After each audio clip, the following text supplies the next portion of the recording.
اپنے بھائی کے قاتل سے بدلہ لینا چاہتی تھی، اس لیے انہوں نے مجھ سے شادی بھی کی۔ پہلے تو جب میں ٹیوشن پڑھانے آیا تب انہیں معلوم نہیں تھا کہ میں کون ہوں، لیکن پھر اگلے ہی دن انہوں نے میری معلومات نکلوائی۔ کیونکہ مجھے ان کے گھر جانا تھا تو انہیں سب کچھ سمجھ آ گیا تھا، ہر بات پتہ چل گئی، اور وہ وہیں سے انہوں نے بدلہ لینے کا منصوبہ بنا لیا اور اس میں کافی حد تک کامیاب ہو گئی تھی۔ لیکن رات کے اندھیرے میں عائزہ صاحبہ کا سچ مجھ پر واضح ہو گیا تھا۔ میں کمرے میں داخل ہوا اور ان کے قدموں میں بیٹھ کر روتے ہوئے کہا، اس روز میں ابھی اپنے والد کے ساتھ تھا۔ جو کچھ بھی ہوا وہ ایک حادثہ تھا، میرے والد نے جان بوجھ کر کچھ نہیں کیا تھا۔ عائزہ نے مجھے دھکا دیا اور کہا، تمہاری وجہ سے میرا اکلوتا بھائی چلا گیا، اس کے بچے یتیم ہو گئے اور ان کی ماں انہیں چھوڑ کر چلی گئی، تم لوگوں کو اس کی سزا بھگتنی ہوگی، تمہارے ماں باپ کو بھی تمہارا دکھ دیکھنا پڑے گا۔ میں نے انہیں سمجھانے کی کوشش کی کہ یہ قسمت کا لکھا تھا، لیکن میں ان سے محبت کرتا ہوں اور یہ حقیقت ہے۔ مگر عائزہ صاحبہ نے میری کوئی بات نہیں سنی، وہ پوری رات روتی رہی اور میرا دل کرم میں ڈوبا رہا۔ اگلے دن میں اپنے والد کے پاس گیا جو بہت مشکل سے مجھ سے ملے۔ میں نے انہیں ساری حقیقت بتائی۔ وہ میرے ساتھ عائزہ کے گھر پہنچے اور ان سے معافی مانگی۔ میرے والد نے کہا، اس حادثے کے بعد ایک لمحے کے لیے بھی مجھے سکون نہیں ملا، میں نے اپنی پوری زندگی اس دکھ کا ساتھ گزاری ہے۔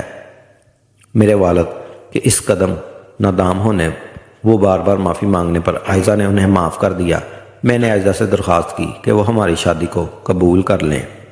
میرے والد کو بھی ابھی اس رشتے پر کوئی اعتراض نہیں تھا، کیونکہ اس طرح حورب اور میرب کا مستقبل بہتر ہو سکتا تھا۔ عائزہ نے بالآخر اس رشتے کو قبول کر لیا۔ اب میں پڑھائی کے ساتھ نوکری بھی کر رہا ہوں اور جتنا ممکن ہو گھر کا خرچ اٹھاتا ہوں، باقی اخراجات عائزہ کی زمینوں سے پورے ہوتے ہیں۔ ان کے بھائی کی زمینیں سے جو آمدنی آتی ہے وہ حورب اور میرب کی تعلیم پر خرچ ہوتی ہے، جبکہ عائزہ اپنی زمینوں کی آمدنی ہم دونوں پر خرچ کرتی ہے۔ میں خدا کا شکر گزار ہوں کہ وقت پر مجھ پر حقیقت کھل گئی اور میں نے اور میرے والد نے عائزہ سے معافی مانگ لی۔ آج ہم سب ایک بہتر زندگی گزار رہے ہیں اور میں اپنی محبت اور ذمہ داری کے ساتھ کھڑا ہوں۔